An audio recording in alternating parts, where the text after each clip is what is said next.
അസ്സലാമു അലൈക്കും. ഒരു നടന്ന റിയൽ സ്റ്റോറിയാണ് ഈ പറയണത്.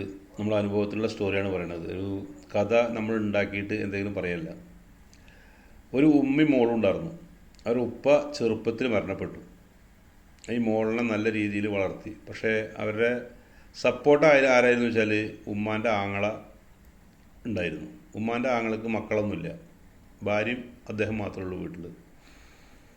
അങ്ങനെ അവർ അമ്മാവൻ്റെ കയ്യിൽ കിട്ടുന്ന പൈസകളൊക്കെ അതിൽ നിന്ന് ഇവർക്കും കൊടുക്കും. മകളെപ്പോലെ തന്നെ പെങ്ങൾ എന്ന് പറഞ്ഞു കഴിഞ്ഞാൽ പെങ്ങൾക്ക് പറഞ്ഞ ഒരു ഉമ്മാൻ്റെ ഒക്കെ സ്ഥാനം കൊടുത്തിട്ട് ഉമ്മാനെ നോക്കുന്നത് പോലെ തന്നെ അങ്ങനെ വളരെ നല്ല രീതിയിലാണ് ആങ്ങളെയും പെങ്ങളും ഇവരെ കൂടി ജീവിച്ചിരുന്നത്. നല്ല സന്തോഷത്തിൽ ജീവിച്ചിരുന്നു.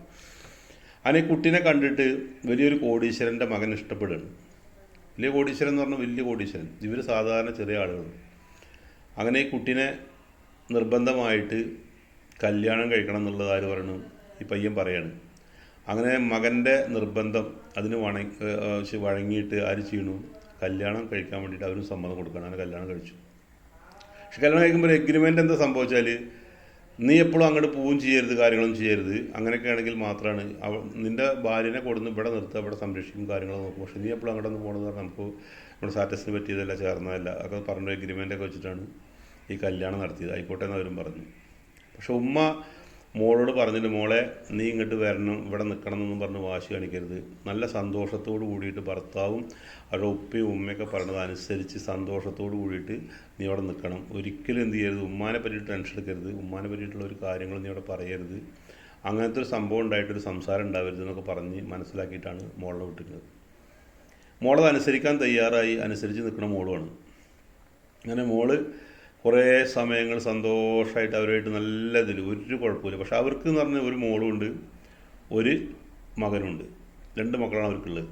പക്ഷെ അവരുടെ മകളെന്ന് പറഞ്ഞു കഴിഞ്ഞാൽ അവിടുന്ന് ഇങ്ങോട്ട് വന്നു കഴിഞ്ഞാൽ അവരുടെ ഭർത്താവിൻ്റെ വീട്ടിലെ ഉമ്മാനെയും ഉപ്പാനെയും അതേപോലെ തന്നെ ഭർത്താവിൻ്റെ ആളുകളുടെ ഭർത്താവിൻ്റെ കുറവുകളും മാത്രം പറയുന്ന പെണ്ണാണ് അവർ. എന്നിട്ടിങ്ങനെ അവരിങ്ങനെ എപ്പോഴും തന്നെ പറഞ്ഞ് അങ്ങോട്ട് വിടും. അപ്പോൾ ഇവർ പറയും നീ അവരെ കൂടുതലാണ് പറയേണ്ടത്. പക്ഷെ എന്നാലും ഇവളിങ്ങനെ ഇതിങ്ങനെ പറഞ്ഞ് ഇതിൽ സാമ്പത്തികമായിട്ട് നല്ല നിലയിലുള്ള ആൾക്കാരാണ്, അവരും കുഴപ്പമില്ലാത്ത ആൾക്കാരാണ്. പക്ഷെ എന്തായാലും അവരെ പറ്റിയിട്ട് ഇങ്ങനെ കുറ്റങ്ങൾ പറഞ്ഞ ആളാണ്. ഈ മോള് ഈ മോള് എന്ന് പറഞ്ഞാൽ ഇവരിനെ പറ്റിയിട്ട് പുകഴ്ത്തി പറഞ്ഞ മോളാണ്. ഭർത്താവിൻ്റെ ഉമ്മാനെയും ഉപ്പാനെയും പെങ്ങളിനെയും ഒക്കെ പറ്റിയിട്ട് നല്ല രീതിയിൽ പുകഴ്ത്തി സംസാരിക്കണേ. അതിൽ അവർക്കൊരു കുറവില്ലാത്ത രീതിയിൽ അവരെ ഒരു മോശമായിട്ടുള്ള രീതിയിലാത്ത നല്ല രീതിയിൽ സ്നേഹിക്കണ ഒരു മോളത്.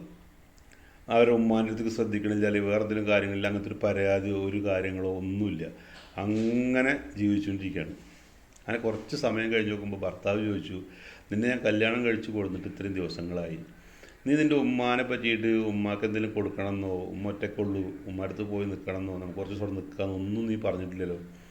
എന്താണ് നീ നിൻ്റെ ഉമ്മാനെ ഇത്ര വളർത്തി ബുദ്ധിമുട്ടി കഷ്ടപ്പെട്ടിട്ടുണ്ടായിരുന്നു, ഉമ്മാനൊക്കെ സ്നേഹമില്ലാത്തതിൻ്റെ പേരിലാണോ അതങ്ങനെ പറയാൻ വേണ്ടിയിട്ട് ഒന്നും പറയാത്തതെന്ന് ചോദിച്ചു.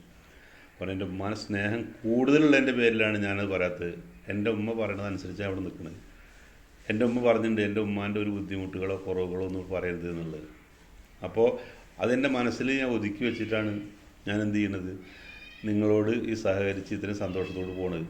പക്ഷെ അങ്ങനെ പറഞ്ഞ് എൻ്റെ ഉമ്മാനെ പറ്റിയിട്ട് എന്തെങ്കിലും പറഞ്ഞ് അങ്ങോട്ടും ഇങ്ങോട്ടും നിങ്ങളുടെ ഭാഗത്ത് നിന്ന് എന്തെങ്കിലും ഒരു പ്രശ്നങ്ങൾ നിങ്ങൾ പറയണത് ശരിയാവില്ല, അങ്ങനെ എങ്ങനെയെന്നൊക്കെ പറഞ്ഞു കഴിഞ്ഞാൽ എന്തുണ്ടാവും, എനിക്ക് വിഷമാവും, പക്ഷെ എൻ്റെ ഉമ്മാക്കും അത് വിഷമാവും. അതിൻ്റെ പേരിലാണ് ഞാനത് പറഞ്ഞിരുന്നത്. അങ്ങനെയാണല്ലോ എന്ന് ചോദിച്ചു. അപ്പോൾ സംഭവം അന്വേഷിച്ച് നോക്കുമ്പോൾ എന്താ സംഭവിച്ചാൽ ഈ അമ്മാമനാണ് ഇവരെ നോക്കിയിട്ടുണ്ടായിരുന്നത്. പക്ഷേ ഈ അമ്മാമൻ്റെ വീട്ടിൽ ആ കല്യാണം കഴിച്ചതിൻ്റെ പിറ്റേ ദിവസം മുതൽ ആര് പോവും? ഈ മരുമകൻ പോവും. ഈ ഉമ്മാനെ അങ്ങോട്ട് വിളിക്കും. ഉമ്മാക്ക് വേണ്ടിയുള്ള എല്ലാ സൗകര്യം അന്ന് മുതൽ ഈ മരുമകൻ ചെയ്തുകൊണ്ടിരിക്കുകയാണ്.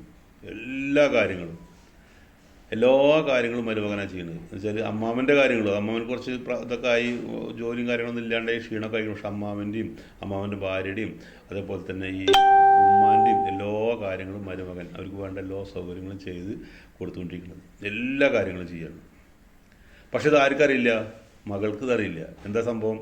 മകളോട് ഈ കാര്യം പറയരുതെന്ന് ഉമ്മാൾ പറഞ്ഞിട്ടുണ്ട്. ഒരിക്കലും ഞാൻ വരുന്നുണ്ട് എന്നുള്ളതും ഞാൻ നിങ്ങളെ സഹായിക്കേണ്ടതെന്നും ഞാൻ എൻ്റെ ഉമ്മയാണ്, എൻ്റെ ഉമ്മാനൊക്കെ സഹായിക്കാമല്ലോ, അതിൻ്റെ പേരിലാണ് ഞാൻ ചെയ്യുന്നത്, എൻ്റെ കടമയാണ് ഞാൻ നിർവഹിച്ചുകൊണ്ടിരിക്കുന്നത്. കാരണം ഒരിക്കലും നിങ്ങൾ എന്ത് ചെയ്യരുത്, അത് മോളോട് പറയരുത് എന്ന് പറഞ്ഞിട്ടുണ്ടായിരുന്നു. ഒരു അണ്ടർസ്റ്റാൻഡിങ്ങിലാണ് നിൽക്കുന്നത്. എന്താ വെച്ചാൽ അത് മോളും അറിയണ്ട, ആ ഒരു അണ്ടർസ്റ്റാൻഡിങ്ങിൽ നിന്ന് ജീവിച്ചുകൊണ്ടിരിക്കുകയാണ്. അങ്ങനെ ഒരു ദിവസം മാമൻ മരണപ്പെടുകയാണ്.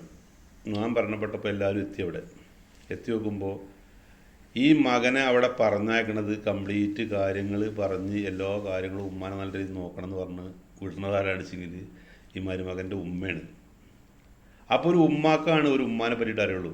എന്തിൻ്റെ പേരിലാണ് ഉമ്മ നിൻ്റെ മറ്റേ വൈഫിൻ്റെ ഉമ്മാനെ പോയിട്ട് നല്ല ശ്രദ്ധിക്കണം എന്ന് പറയാൻ വേണ്ടി കാരണം അവരുടെ മകളുടെ ആ സ്വഭാവം ആ കാര്യങ്ങളും അവർ മനസ്സിലാക്കിയിട്ടുണ്ട്. ഈ മോളുടെ സ്വഭാവം മനസ്സിലാക്കിയിട്ടുണ്ട്. ഈ മോളിനെ ഇങ്ങനെ വളർത്തിയിട്ടുള്ളൊരു ഉമ്മയാണ്. ആ ഉമ്മാനെ സന്തോഷത്തോടെ നോക്കേണ്ടത് ആ മോളുടെയും നിൻ്റെയും കടമയാണ്. പക്ഷെ എന്താ വെച്ചാൽ നമ്മൾ ഫുൾ അവരെ കെയർ ചെയ്യുന്നുണ്ട് എന്നുള്ളത് മോൾ അറിഞ്ഞു കഴിഞ്ഞാൽ അവർക്ക് എന്തെങ്കിലും ഇതാവണ്ട എന്നുള്ള കണക്കൂട്ടലും മോളിനെ മറച്ചു വെച്ചിട്ടാണ് ചെയ്തുകൊണ്ടിരിക്കുന്നത്. അങ്ങനെ ഈ മറ്റേ മാമൻ്റെ ഭാര്യ ഇവർ പറയാണ്, ഇങ്ങനത്തെ ഒരു മോനെ ഞങ്ങളുടെ ജീവിതത്തിൽ ഞങ്ങൾക്ക് കിട്ടിയത് അതിനേക്കാൾ വലിയൊരു ഭാഗ്യമില്ല. അതേപോലെ തന്നെ സന്തോഷകരമായിട്ട് എൻ്റെ മോളിനെ അവർ നോക്കുന്നുണ്ട്. അവൾക്കൊരു കുറവും വരുത്തിയിട്ടില്ല. അവൾ പാവപ്പെട്ടൊരു വീട്ടിൽ നിന്ന് ചെന്ന കുട്ടിയാന്നുള്ള അവിടെ കണ്ടിട്ടില്ല. അവളെ രാജാത്തിയായിട്ടാണ് അവർ വളർത്തുന്നത്. പക്ഷെ ആ രാജാത്തിയായിട്ട് വളർത്താനുള്ള കാരണം എൻ്റെ ഇവിടുന്ന് പറഞ്ഞ് വിട്ട ആ ഒരു സന്ദേശം, ആ ശരിക്കുള്ള ആ വാക്കുകൾ അവർ കേട്ടിട്ട് എൻ്റെ മോള് അവിടെ നിന്നതിൻ്റെ പേരിൽ മാത്രമാണ്. ഞാൻ പറഞ്ഞ വാക്കുകൾ എൻ്റെ മോള് കേൾക്കാത്തൊരു മോളാണെങ്കിൽ ഇത്രയും സന്തോഷത്തിൽ അവർക്ക് ജീവിക്കാൻ പറ്റില്ല. 1-2 ദിവസം കഴിഞ്ഞാൽ തന്നെ ഒരു പ്രശ്നത്തിലാണ് അവസാനിക്കുള്ളൂ. അപ്പോൾ എൻ്റെ മോള് എൻ്റെ വാക്കുകൾ ചെറുപ്പം മുതൽ ഈ കല്യാണം കഴിച്ചതിന് ശേഷം അനുസരിക്കാൻ തയ്യാറായതിൻ്റെ പേരിലാണ് അവൾക്ക് ആ സന്തോഷം കിട്ടിയത്, ഞങ്ങൾക്കും സന്തോഷം കിട്ടിയത്. അതുപോലുള്ള ആ വാക്കുകൾ ഉമ്മാൻ്റെയും അതുപോലെ തന്നെ വേണ്ടപ്പെട്ട ആളുകളുടെയൊക്കെ വാക്കുകൾ കേട്ടിട്ട് വളരുന്ന മക്കളായി കഴിഞ്ഞാൽ അവർക്ക് എല്ലാ കാലഘട്ടങ്ങളിലും സന്തോഷം സമാധാനം മാത്രമേ ഉള്ളൂ. പക്ഷെ മാതാപിതാക്കളുടെ വാക്കുകൾ കേൾക്കാത്ത മക്കളാണെങ്കിൽ അവർക്കത് നാശത്തിലാണ് അവസാനിക്കുള്ളൂ. അങ്ങനെ